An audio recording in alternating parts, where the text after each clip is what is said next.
मकरंद पांडे। जी हाँ। तो क्या काम करते हैं आप साहब? चौकीदार जी जी हाँ, मैं चौकीदार दिन और रात चौकीदारी करता हूँ। रात को सड़कों पर चिल्लाता हुआ घूमता हूँ कि जागते रहो जागते रहो। अच्छा मजाक कर लेते हैं आप। जी नहीं, मैं बहुत सीरियस हूँ। खैर अच्छा करते हैं। कुछ अच्छा वैसा नहीं, ये सोशल वर्कर है, समाज सेवक। तो नेता हैं आप? नेता नहीं, सोशल वर्कर। हाँ वही तो नेता होते हैं। राजीव साहब, सेवक नेता नहीं होते और नेता कभी सेवक नहीं होते। ये दरअसल एक बहुत बड़ी गलत फहमी है जिसकी वजह से इन दोनों शब्दों को आपस में मिक्स कर दिया है। मेरे ख्याल से कुछ दिनों तक समाज सेवकों को बिल्कुल अलग कर देना चाहिए ताकि कुछ नेताओं को गोली मारी जा सके।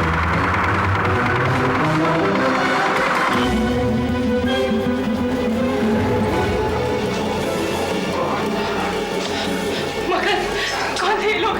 चलो अब। Oh my God! Mr. Rajiv, are you all right? I think so. Please.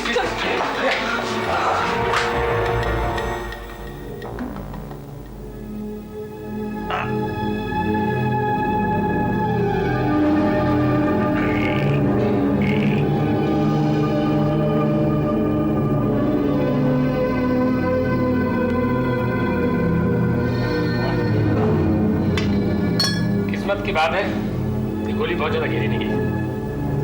आप जरा जल्दी करेंगे? घबराने की कोई बात नहीं, परेशान मत होइए आप, सब ठीक हो जाएगा। मैंने इतना सारा एंटीसेप्टिक लगा दिया है कि खून भी बहना बड़ा जल्दी ही बंद हो जाएगा।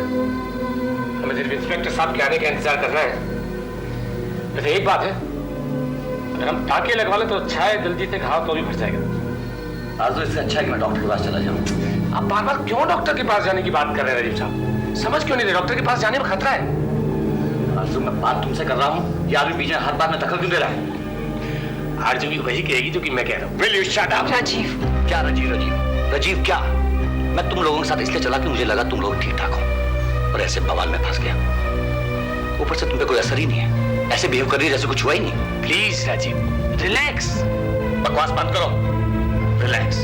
एक आदमी जो जानता हो कि इतनी गोलियों से मरते मरते बचा हो, वो रिलैक्स कैसे कर सकता है? एक्सीडेंट होता मैं समझ सकता था, यदि बाजू में गोली लगी, मुझे डॉक्टर के पास ले जाने के बजाय तुम लोग मुझे यहाँ ले आए। राजीव, डॉक्टर के पास जाना ठीक नहीं है। और जो तुम कर रही हो वो ठीक है। मार्केट प्लेस में मुझे गोली लगी वो ठीक है, गैर कानूनी काम करते वो ठीक है। मैं तो जानता हूँ तुम कैसी ऑर्गेनाइजेशन में हो, माफिया। I don't know. देखो प्लीज हमें गलत मत समझो। गलत तो मैं तब समझा जब तुम्हें पहली बार मिला। मुझे लगा तुम मेरी तरह सेंसिटिव हो और अकेले अपने बच्चे को पाल रही हो, एक नॉर्मल लाइफ जी रही हो। अगर मुझे मालूम होता इस तरह की तुम गैर कानूनी काम करती हो तो मैं तुम्हारे साथ कभी ना आता। मुझ पे इल्जाम लगाने से पहले सोच लो। सोचने की जरूरत तुम जैसे लोगों को पड़ती है जो अपनी असलियत को छुपा कर जीते हैं। मेरे से क्या डर है? मैं जो करता हूँ, जो कुछ है, सब दुनिया के सामने है। तुम्हारी तरह छुप छुप कर नहीं जीता। मिस्टर राजीव शर्मा, जबान संभाल के बात कीजिए। क्यों? क्या गलत कह रहा हूँ मैं? तुमने तो इतने बोली बाली बनकर मेरे से दोस्ती की थी, मैंने तो नहीं की थी। और फिर जब तुम इन क्रिमिनल से मिली हुई थी, तुम्हें क्या हक था? क्या हक था तुम्हें मुझे इस सब में जोड़ने का? तुम्हारी जात अलग है, तुम्हारी नस्ल अलग है, हम लोगों से बिल्कुल अलग। बस राजीव बस, अब आगे कुछ मत बोलना। मैंने तुमसे कोई दोस्ती नहीं काटी। मेरे बेटे ने कहा कि तुम्हारे साथ में पंचगनी से चली जाऊं, बस ये तुम्हारा ही आइडिया था कि एवरी वीक हम लोग साथ साथ जाएं। बोलो, ये बात तुमने कही थी या नहीं? ना हम लोग मुजरिम हैं, ना ही माफिया से जुड़े हुए हैं। हमारी ऑर्गेनाइजेशन का काम है जुल्म के खिलाफ लड़ना, क्योंकि हम सब के सब किसी न किसी जुर्म के तले रौंदे गए हैं। लेकिन फिर वो? मत बोलो, कुछ मत बोलो। नफरत हो गई है मुझे तुमसे। तुम भी उन्हीं आम आदमियों की तरह है जो आंखें मूंद कर बस चलते रहते हैं। उन्हें कोई फर्क नहीं पड़ता कि आसपास की दुनिया में क्या हो रहा है। जाओ डॉक्टर के पास जाओ, पुलिस से कंप्लेंट कराओ। लाख एड़ी चोटी का तुम जोर लगा लो, लेकिन तुम्हें कभी नहीं पता लग पाएगा कि वो लोग कौन हैं। और जब तुम उन अनजान आदमियों से थक जाओगे ना, तब हमारे पास आना। हम तुम्हें बताएंगे कि हमारी ऑर्गेनाइजेशन क्या है। जाओ, चले क्यों नहीं जाते यहाँ से? तुम मुझे लगता है कि तुम लोग बिना वजह एक दूसरे पर खींचे हो। इस तरह एनर्जी वेस्ट करने का कोई फायदा नहीं। हमें सबसे पहले यह पता करना चाहिए कि इस गोली चलाने के पीछे था कौन। अगर हम अपनी एनर्जी वहां वेस्ट करें तो कुछ अच्छा है। एक बात बताइए राजीव साहब, आपको आरजू पर यकीन है? Thank you. जब यकीन है तो प्लीज इस यकीन को बनाए रखिए, उसको इतनी जल्दी मत तोड़िए। समय के साथ साथ आपको सब कुछ पता चल जाएगा। वो भरोसेमंद लड़की है, जरा इंतजार कीजिए। अगर आप यकीन रखेंगे तो शायद आपको कुछ खुशी होगी। प्लीज चेयर रखो, चेयर। और ये है मेरी बिटिया का नया ऑफिस। तारा, ये मुझ अकेली का ऑफिस है? बिल्कुल भाई, ये ऑफिस मैंने खास तुम्हारे लिए बनवाया है। वहां तुम अपने स्टाफ से तो मिल ही चुकी हो। मेरे ख्याल से फिलहाल के लिए काफी है। बाद में मैं तुम्हारे लिए एक एडिशनल और पर्सनल सेक्रेटरी रखवा दूंगी। क्यों? क्या मजाक कर रही हो तारा? अभी जो ऑलरेडी इतने सारे सेक्रेटरीज हैं, मुझे यही समझ में नहीं आ रहा कि उनका इस्तेमाल कैसे करूं, और तुम और लाने की बात कर रही हो। सच बोलूं तो अभी तक जितने भी लोगों से तुमने मुझे मिलवाया है ना, मुझे एक का भी नाम याद नहीं है। सब याद हो जाएगा धीरे धीरे। नए काम में ऐसे ही होता है। देखना तुम अपने काम में इतनी बुरी तरह फंस जाओगी कि छुट्टी के लिए तरसने लगोगी। रोहित अंकल क्या शुरू शुरू में ज्यादा काम नहीं होता था, बल्कि पूरा दिन मैं सेक्रेटरीज और पियन्स के साथ बैठी रहती थी। लेकिन यहाँ मामला अलग है। इस जगह की मालकिन हो तो अपने स्टाफ के साथ नहीं बैठ सकती। तब मुझे यहाँ काम नहीं करना था, क्योंकि एड एजेंसी में तो बिल्कुल ही अलग एटमॉस्फेयर था। यू नो, बहुत ही ज्यादा इनफॉर्मल। एडवर्टाइजिंग और होटल की दुनिया एकदम अलग होती है बेटे। लेकिन तारा, एडवर्टाइजिंग की दुनिया यहाँ की दुनिया से 1000 गुना अच्छी होती है। तुम चाहती क्या हो? आजादी। एड एजेंसी में तुम्हें कभी भी उतनी आजादी नहीं मिलेगी जितनी यहाँ मिलेगी। बिल्कुल गलत तारा। ये तुम्हारा अपना बिजनेस है, यहाँ से ज्यादा आजादी तुम्हें कहाँ मिलेगी? तारा, वहाँ एजेंसी में मेरे पास चॉइस थी। वहाँ जिस लेवल पे मुझसे काम करवाया जाता था, वहाँ से मैं आगे बढ़ने का रास्ता जानती थी। सब कुछ मेरे हाथ में था। लेकिन यहाँ पर तुमने मुझे जिस लेवल पे बिठाया, यहाँ से मैं कुछ नहीं जानती। मैं तो ये भी नहीं जानती कि इस लेवल तक पहुँचा कैसे जाता है। मुझे एक बना बनाया सिस्टम थोप दिया गया है। मैं इस तरह काम नहीं कर पाऊंगी। वहाँ एजेंसी में मैं अपना एक सिस्टम बना सकती थी, मैं अपने डिसीजंस ले सकती थी। लेकिन यहाँ पर काम करना तो बंदिश की तरह ही होगा ना। यहाँ तुम्हें कोई बंदिश नहीं होगी। तुम जो चाहे कर सकती हो, जिस तरह चाहो सारे सिस्टम को बदल सकती हो। वाकई? But I don't believe it. तुम्हारी बात करने के तरीके से पता चलता है कि यू क्वाइट क्लियर कि तुम क्या चाहती हो, कैसे करना चाहती हो। और जो आदमी अपनी सोच में इतना क्लियर हो, वो जरूर तरक्की की ओर जा रहा होता है। एक बात बोलूं तारा, तुमसे बेटर बॉस मुझे दुनिया में कहीं नहीं मिलेगा। बॉस नहीं, partner. Right partner. Oh God, I don't believe this. Not do I Tara. साथ मिलकर काम करेंगे तो कितना मजा आएगा ना। वाकई हमें ये ठान लेना चाहिए कि इस कुर्सी को हम दुनिया भर के होटलों की सबसे बेहतरीन कुर्सी बना के छोड़ेंगे। बिल्कुल, और साथ मिलकर इतना अच्छा काम करेंगे, इतना अच्छा काम करेंगे कि दुनिया वाले हमारी पार्टनरशिप की मिसालें देंगे। बिल्कुल, एक दूसरे के साथ हमेशा हर हाल में ईमानदार रहेंगे। कभी एक दूसरे से कोई बात नहीं छुपाएंगे, सब कुछ साफ साफ क्लियर कर देंगे, और हमारे बीच कोई भी नहीं आ पाएगा, चाहे वो पापा ही क्यों ना हो। बिल्कुल, हमेशा एक दूसरे पे यकीन रखेंगे, जिंदगी की लड़ाई साथ मिलकर लड़ेंगे, और उसको जीत कर रहेंगे। अपनी जिंदगी को ढेर सारे प्यार, खुशी और हंसी से भर डालेंगे। मरते दम तक साथ रहेंगे और हर हाल में एक दूसरे पे यकीन करेंगे। That's a deal, तारा।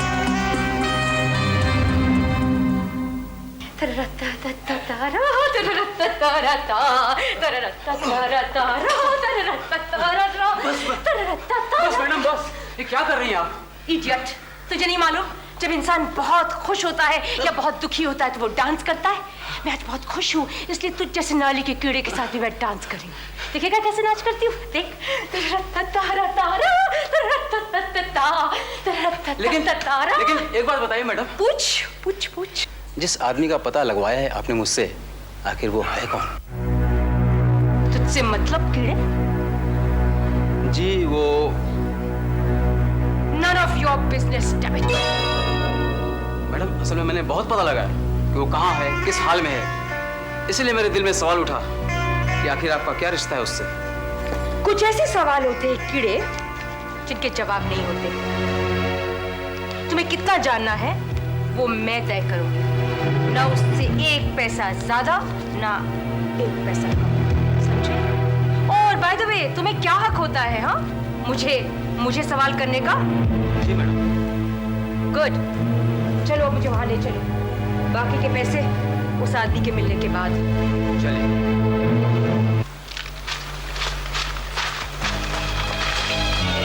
अब तुम जाओ। मैडम। सुना नहीं मैंने क्या कहा? गेट लॉस्ट कीड़े। ओके।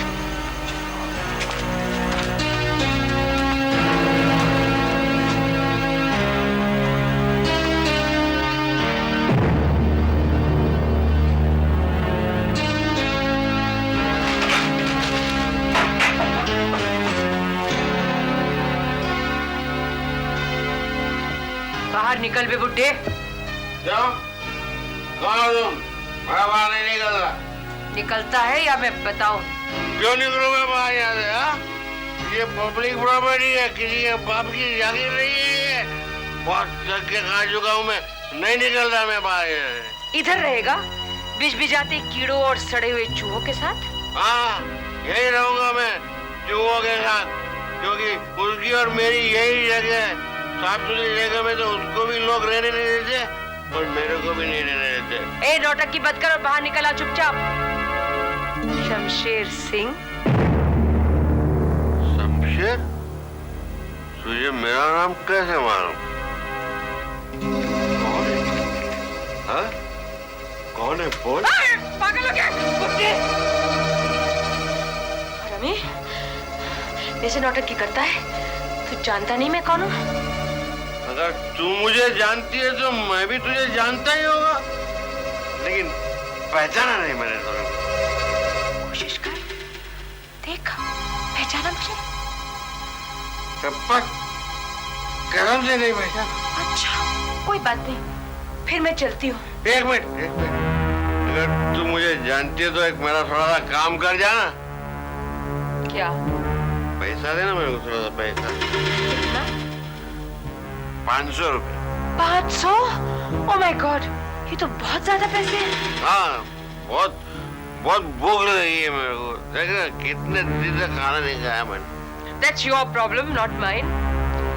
पैसे तो मैं तुम्हें दूंगी नहीं। You have to earn it. तुम्हें कुछ करना पड़ेगा। जो बोलेगी मैं करूँगा। तू जो बोलेगी करूँगा। कुछ भी करेगा? हाँ, जो कुछ भी करूँगा मैं। मेरे पैर छू। अरे वाह, मेरे पैर चूम रहे हैं। जमीन को चूम, चुप चुप चुप। बहुत अच्छे। अच्छा, अब तू बंदर की तरफ नाच। बंदर बनो? Very good, very good. अच्छा, भालू बन के बता। अरे वाह वाह वाह वाह।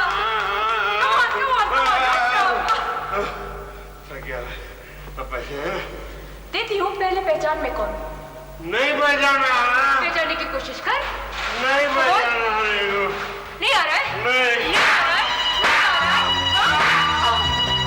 सत्रह शरीरों, सोच सोच, खाक सोच। आजा आजा यहाँ, सोच और याद दिलाओ,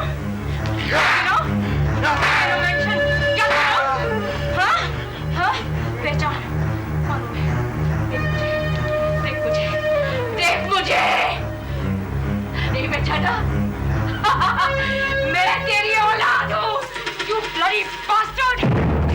कब तक तू अपनी बेटी के साथ नौटंकी करेगा? धक्का मत दे मुझे। तुझ जैसे बुड्ढे को हैंडल करने का और कोई तरीका ही नहीं है। अच्छा, और तू क्या है? अरे सारी गटर की बन्नी, मैं है ना, चाहो तो तेरे को 20 बाजार बेइज्जत कर सकता हूँ, कोड़े पड़वाऊंगा। चल चल, तू क्या कह के मुझे कोड़े पड़वाएगा? यही कि छोड़ के चली गई मेरे को गली की कुत्ते की तरह। देख देख क्या हालत हुई है मेरी। मेरी वजह से तेरी हालत हुई है? कब तक तू मेरा जिस्म बेच के, अपनी बेटी का जिस्म बेच के अपना पेट भरेगा? जिंदगी भर मैं तेरे को बेचता रहता। आज भी कई लोग हैं जो तेरी जैसी कुतिया के बहुत पैसे देंगे। दल्लास वाला हरामी। हाँ हरामी, लेकिन जो पैसा मिलता था उस पे तू भी तो ऐश करती थी। क्योंकि तूने मुझे उस गंदगी में फंसा दिया था जिसकी वजह से मुझे पैसों की जरूरत थी, और मेरा पति मेरी जरूरत पूरी नहीं कर सका, जिनकी आदत तूने हरामी तूने डलवाई थी। गंदी आदत इसलिए डाली थी क्योंकि तू पैसा नहीं देती थी। अगर तू पैसा देती रहती तो मुझे क्या जरूरत थी तेरा जिस्म बिकवाने की। ज्यादा बड़बड़ मत कर, ये तो एक झापड़ मारूंगी। भूल मत, गटर में तू रहता है, मैं नहीं। अब मैं भी नहीं रहने वाला। कहाँ रहेगा तू? यहाँ तेरे घर। अच्छा? हाँ, तेरा शौहर कहाँ है? तेरा शौहर साला हरामी, बिल्कुल तेरे जैसे हरामी निकला वो, गायब हो गया।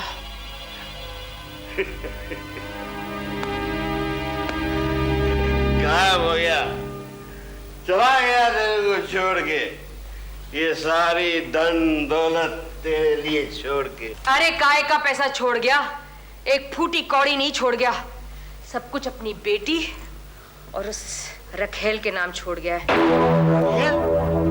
अरे तू तो उसकी बीवी है ना, फिर ये रखेल है ना, वो तो मुझे महीने के 2 लाख रुपए देती है। क्यों? अपनी बेटी से दूर रहने की कीमत। क्या? जो तूने सुना। फिर तो तेरे को महारानी बन के रहना चाहिए, तू तो एकदम नौकरानी जैसी रहती है। कोई चारा नहीं है। चारा है क्या? तो पैसे दे तो बताओ। अभी नहीं, खड़की चल रही है। बेचारी मेरी बेटी बहुत तकलीफ में है। मेरी बेटी बात सुन और वादा कर कि जैसा मैं कहूँगा तू ऐसा ही करेगी। बोल। देख, तू दीपक की बीवी है ना, दीपक के गायब हो जाने पे उसकी सारी जायदाद, सारी दौलत पे कब्जा कर ले। अरे भाई कैसे? वो मैं तेरे को बताऊंगा। पहले उस रखेल को फोन कर, उसको बता कि इस महीने का पैसा भेजे। ऐसे सीधे सीधे? स्टाइल में बोल, स्टाइल में, तेरी स्टाइल में।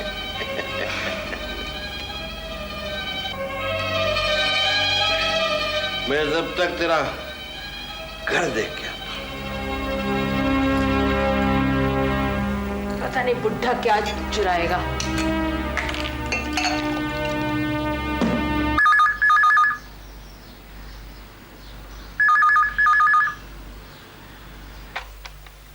हेलो हेलो तारा सहगल, तुम क्यों फोन किया है? तो तुमने मेरी आवाज पहचान ली।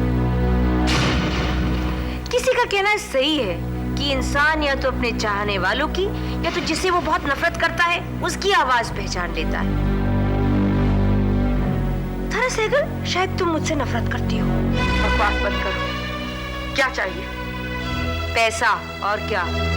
पैसा? अभी 5 दिन पहले तो मैंने तुम्हें मंथली इंस्टॉलमेंट दिया है। क्या है ना कि इस महीने मेरे खर्चे कुछ ज्यादा बढ़ गए हैं। बढ़ गया होगा अनीता सेठ, इसमें मैं क्या करूं? मैं तुम्हें एक भी पाई ज्यादा नहीं दूंगी, सिवाय उसके जो हमारी डील में है। ठीक है, तो फिर मैं अपने घर चली आती हूँ रहने। तुम ऐसा नहीं कर सकती। नहीं कर सकती?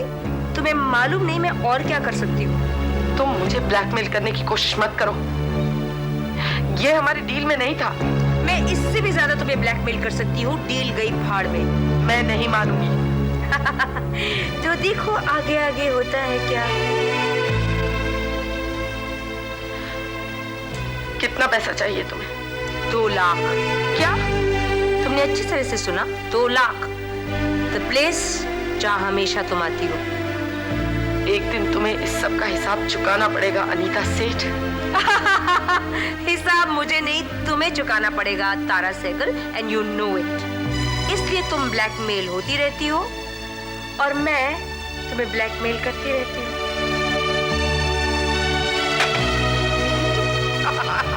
सहगल।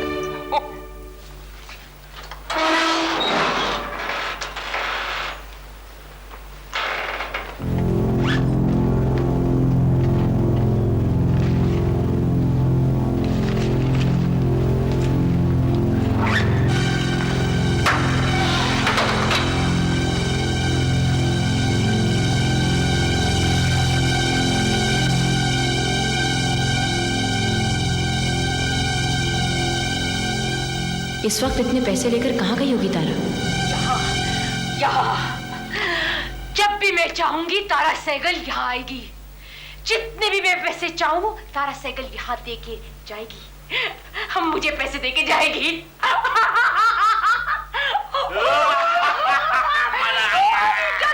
मजा आ गया। तेरी सौतन तारा सहगल तेरी उंगलियों पे पुतले की तरह नाचेगी। देखते रहना तू। मैं उसको ऐसी जगह ले जाऊंगा, बर्बाद करूंगा। ये वो भी याद रखेगी तुझे। Really?